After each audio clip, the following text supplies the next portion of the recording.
Itu dalam hal kecil. Saya kasih contoh, ngasih nama anak, memilih nama anak, apalagi dalam memilih pemimpin. Paham? Apalagi dalam memilih presiden. Ikuti para ulama. Nah, terus ulama yang bagaimana, Beb? Yang saya maksudkan itu ulama yang lurus, kalian ikuti. Ulama yang istiqomah, ulama yang nggak bisa disogok, ulama yang nggak bisa disuap, ulama yang tidak pernah mengkhianati umat. Jangan ikut ulama-ulama anjing. Loh, Habib kok bilang ulama anjing? Ya, banyak sekarang ini ustadz anjing, kiai anjing, Habib anjing, banyak saudara-saudara. Dan saya bisa kasih dalil kenapa saya bilang bahkan bukan anjing, lebih anjing dari anjing. Anjing masih lebih mulia saudara-saudara. Loh, Habib ngomong begitu? Iya, saya ngomong begitu. Kenapa? Ada yang nggak terima? Berarti ulama anjing itu kalau nggak terima itu. Belum juga dijelasin kenapa bisa jadi ulama anjing. Betul? Betul? Saudara-saudara, saya dulu pernah piara anjing karena saya suka binatang, saya suka hewan. Anjing itu kalau dikasih makan, kita kasih makan dia, dia tahu kita sebagai majikannya, dia nggak bakal khianat. Ayo saya tanya, kalian kasih makan anjing, tuh anjing khianat nggak? Khianat nggak? Itu anjing nggak akan setia karena dia tahu majikan yang ngasih dia makan. Ada ulama, ada ustadz, ada kiai, ada habib, Allah kasih anugerah, Allah kasih ilmu, tetapi alimun alladzi yaj'alu ilmahu tabi'an li ra'yil muluk. Orang berilmu, Allah kasih ilmu, tapi ilmu yang Allah kasih dia jadikan ilmunya untuk mengikuti kemauan para penguasa. Ulama-ulama yang jadi anjing-anjingnya pejabat, ulama-ulama yang jadi penjilat-penjilatnya pejabat, ulama-ulama su yang berdiri depan pintu sudah, berdiri depan pintu kekuasaan dengan harapan pangkat, jabatan, tahta, perut, politik, uang, harta, amplop. Dia jadikan ilmunya untuk mengikuti kemauan penguasa. Contoh, penguasa mau ini perkara halal, bagaimana caranya jadi haram. Nanti di penguasa, di pejabat bilang sama ini ulama, ustadz, kiai, habib, coba ini bagaimana caranya yang halal jadi haram. Oh siap. Ini ulama bakal cari-cari dalil gimana caranya yang halal jadi haram. Ustadz, kiai, habib, ini hal haram, coba deh gimana caranya biar jadi halal. Ini ulama bakal cari-cari dalil bagaimana caranya ini perkara haram jadi halal. Nanti adalah alasan limaslahatil ummah, untuk maslahat umat. Banyak udah alasannya. Kalimatul haq uridu bihal batil, kalimatnya benar, bawa ayat, bawa hadis, bawa bawa kaidah usul fikih, bawa istinbat hukum, tapi kalimat-kalimat yang benar dengan tujuan-tujuan yang batil. Saya tanya, ini khianat nggak sama Allah? Jawab yang keras, khianat nggak sama Allah? Khianat nggak sama Rasulullah? Berarti ulama apa? Ulama apa? Ulama apa? Woi masyarakat Kuningan, berarti ulama apa? Bukan anjing, lebih anjing dari anjing udah dibilangin. Nah, maksud saya dalam memilih pemimpin jangan ikuti ulama-ulama seperti itu, tapi ikuti ulama yang lurus, ikuti ulama yang istiqomah. Saudara-saudara, saya tanya kepada kalian semua, jawab yang keras. Apakah pernah imam besar Habib Rizik meninggalkan umat? Apakah pernah? Apakah pernah beliau mengkhianati umat? Habib Hanif pernah meninggalkan umat? Pernah khianati umat? Saya pernah meninggalkan umat, pernah mengkhianati umat. Kemarin digelar ijtima ulama, itu ulama yang hadir se-Indonesia. Mereka datang dari daerahnya masing-masing, dari kampungnya masing-masing, ongkos sendiri. yang naik pesawat beli tiket sendiri, yang naik bis beli tiket sendiri, hotel bayar sendiri, makan bayar sendiri. Nggak ada cerita, saudara-saudara. Jadi ada dua ulama, ada ulama yang dimana capres ngasih dia uang, Ustadz, Kiai, Habib, nih saya kasih uang, gimana caranya suara umat ke saya. Ada yang begitu. Nah di sisi lain ada ulama yang dimana dia yang mengeluarkan uang, mengorbankan uang, harta, dia korbankan tenaga, pikiran, keringat, keliling dakwah ke sana kemari untuk menyampaikan kepada umat, mengajak umat untuk memilih presiden yang dipilih dalam hasil ijtima ulama.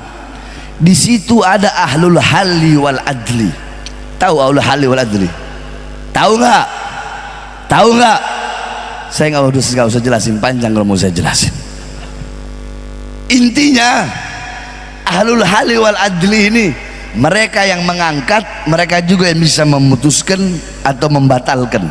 Itu intinya, itulah ya. Ini kalau dalam kitab itu dijelaskan ahlul halli wal adli du syauka wasatwa alladzina iltafan nas haulahum minal ulama war ru'asa wa wujuhun nas ila akhir, sampai akhir. Panjang penjelasannya kalau mau saya jelaskan.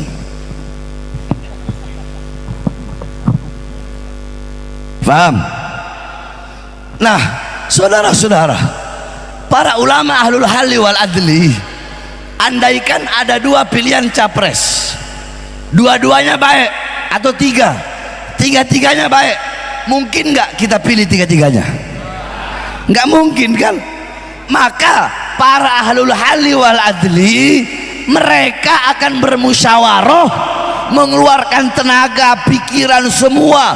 Mereka lihat sebab akibat, mereka bakal cari tahu latar belakang apa semuanya, sehingga kalau ada tiga pilihan, tiga-tiganya baik, mereka akan memilih yang paling baik. Terus gimana Beb kalau tiga-tiganya bangsat? Kalian gak usah heran, saya emang orangnya begini, kalau ngomong bangsat ya bangsat, nggak ada urusan saya orangnya. Kalau nggak mau dengan ucapan saya yang kasar ya jangan ngundang saya, gitu aja, nggak usah repot-repot. Jadwal saya penuh sampai 2027. Kalau bukan Kiai Oyo nggak bakal saya datang kemari, saudara-saudara. Dan saya juga emang udah lama nggak ceramah di Kuningan, udah berapa tahun ya. Terakhir nggak tahu acara di mana itu, lupa. Terakhir di mana? Mana? Di mana itu? Ente nyawa aing. Paham?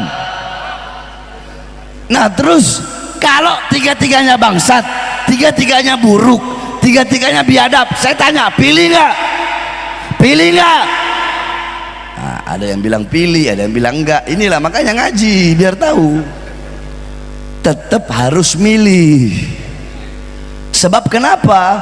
Kalau kalian nggak pilih, bisa jadi yang jadi presiden yang paling banyak kebangsatannya, keburukannya dan kebiadabannya. Betul? Betul? Berarti tetap harus Nah, suara-suara kalian yang akan menentukan nasib bangsa ke depan, nasib negara ke depan, nasib Indonesia ke depan berada pada suara-suara kalian.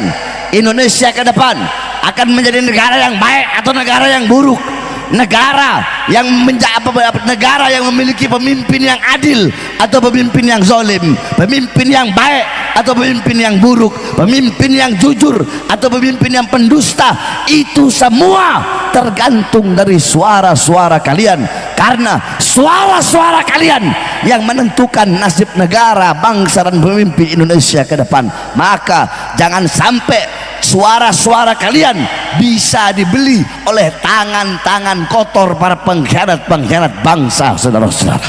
Kemarin telah ditentukan dalam ijtima ulama bahwasanya beliau-beliau telah menyetujui, telah mengeluarkan bahwasanya capres yang dipilih oleh umat Islam, capres yang dikeluarkan dalam ijtima ulama adalah Anies Baswedan dan Muhaimin Iskandar, saudara-saudara.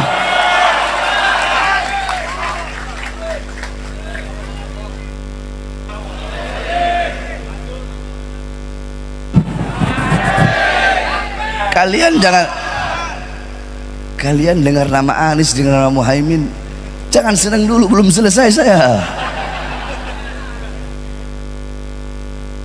Saudara-saudara, saya dari 6 bulan yang lalu belum digelar Ijtima Ulama, saya sudah keliling Indonesia. Saya satu malam ceramah itu paling sedikit 5 tempat, 4 tempat. Hitunglah satu tempat paling sedikit yang hadir 10.000, berarti satu malam itu bisa 40.000 atau 50.000. Udah dihitung selama 6 bulan. Bulan sekarang belum dihitung, bulan depan belum dihitung. Itu total jumlah 7.800.000, saudara-saudara. 7.800.000 itu adalah saya yang ceramah, belum Ustadz Kiai Habaib yang lain, belum umat yang lain. Saya hadiahkan untuk mereka berdua. Insya Allah mudah-mudahan Allah berikan kemenangan. Akan tetapi ingat, saya peringatkan, hei Anies Baswedan, hei Muhaimin Iskandar, saya akan keliling Indonesia. Saya akan menyerukan, mengajak umat, rakyat, masyarakat, apapun agamanya, apapun sukunya, apapun rasnya, untuk memilih kalian berdua sebagai presiden dan wakil presiden. Harta saya keluarkan, harta saya korbankan, keringat saya tumpahkan, kalau perlu darah saya tumpahkan. Tapi ingat, kalau nanti kalian jadi presiden dan wakil presiden, terus kalian khianati bangsa, khianati rakyat, khianati masyarakat, khianati ulama, maka demi Allah, saya Bahar bin Smith orang pertama yang akan melawan kalian dari kursi kepresidenan kalian, saudara-saudara.